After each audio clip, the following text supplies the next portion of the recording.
আমরা পুরুষরা তো দায়িত্ব এড়িয়ে যেতে পারি না, বা আমরাই নেতৃত্ব দেবো আর অন্যরা নারীরা আমাদের অনুসরণ করবে, সেটিও কাঙ্ক্ষিত নয়। সেই যুগ পাল্টে গেছে।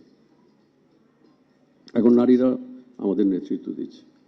আমাদের মাননীয় প্রধানমন্ত্রী থেকে শুরু করে আমাদের মাননীয় স্পিকার, আমাদের সম্মানিত মাননীয় সংসদ সদস্যবৃন্দ, আমাদের সংসদের যিনি উপনেতা, তিনিও একজন নারী। ইতিপূর্বে বিগত সংসদে বিরোধী দলের যিনি নেত্রী ছিলেন, তিনিও একজন নারী। সব মিলে আমরা কিন্তু বলতে গেলে দেশটা নারী নেতৃত্বেই চলছে। কিন্তু নারী নেতৃত্বে চলার পরেও সেটার যে অভিঘাত সমাজের সর্বস্তরে যতখানি হওয়া দরকার ততখানি হয়নি, এবং নানান কারণেই হয়নি। সেগুলোর জন্য যথেষ্ট যুক্তিনিষ্ঠ কারণ আছে, এবং সেই কারণগুলো দূর করার জন্যই কিন্তু এই অপরাজিতাদের আজকে প্রশিক্ষণ দেওয়া হচ্ছে। বিভিন্ন সংস্থা, এখানে অন্ততপক্ষে 4টি সংস্থা জড়িত হয়েছে। এখানে সুইস এমবাসি তারাও সহযোগিতার হাত বাড়িয়েছেন। সবাই মিলে কিন্তু এই জায়গাটিতে কাজ করার একটা উদ্যোগ নেওয়া হয়েছে। এবং আজকে আমরা যতটুকু জানতে পেরেছি যে 9,000 অপরাজিতা এইখানে এই প্রশিক্ষণটি পেয়েছে, এবং তারা শুধু নিজেদের জনপ্রতিনিধি হিসেবে নিজেদের অধিকার প্রতিষ্ঠিত করার ব্যাপারটাই যে শুধু শিখেছে তা নয়, তারা সামাজিকভাবেও নানান সচেতনতা অর্জন করেছে।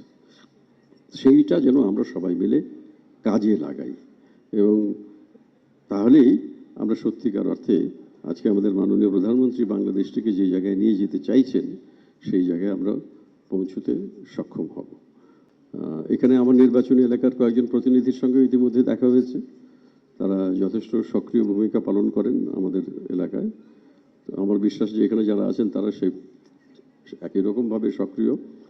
তো আমি অন্তত ব্যক্তিগতভাবে একজন জনপ্রতিনিধি হিসেবে, সংসদ সদস্য হিসেবে আমি চাইব যে এই যারা প্রশিক্ষণ গ্রহণ করে আজকে অনেক বেশি সচেতনতা অর্জন করেছেন, অনেক বেশি দায়িত্ববোধ তাদের মধ্যে সঞ্চারিত হয়েছে, অনেক বেশি অভিজ্ঞতা তাদের মধ্যে জন্ম নিয়েছে, সেগুলো নিয়ে যদি আমাদের সঙ্গে একসঙ্গে মিলে কাজ করেন, আমি অন্তত ব্যক্তিগতভাবে খুবই উপকৃত হব।